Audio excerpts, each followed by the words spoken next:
Isa pa, kapatid, kapag meron tayong pagpapasalamat sa kung ano yung meron tayo sa ngayon, kahit na hindi pa natin nakukuha yung mga gusto natin makamtan, nabibigyan tayo ng kaginhawahan sa kalooban natin at mas dumadami pa kung ano yung napapahalagahan natin na yan. So, halimbawa, kung ano man yung pera na meron ka or yung kita na meron ka, kung napahalagahan mo yan, mas mabibigyan ka pa ng enerhiya para dumami yung swerte na nasa iyo.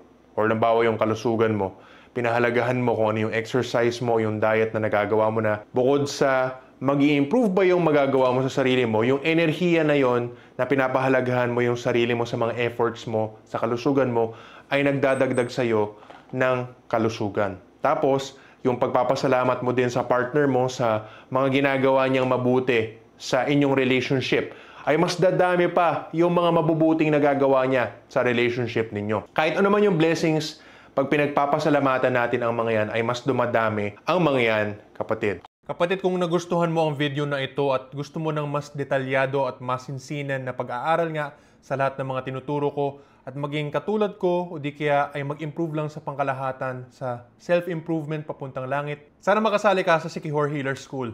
Ito ang exclusive membership site ko na may bayad ayon sa level ng membership na gusto mong i-avail. Sana magkita-kita tayo sa loob ng Sikihor Healer School. Salamat po at God bless.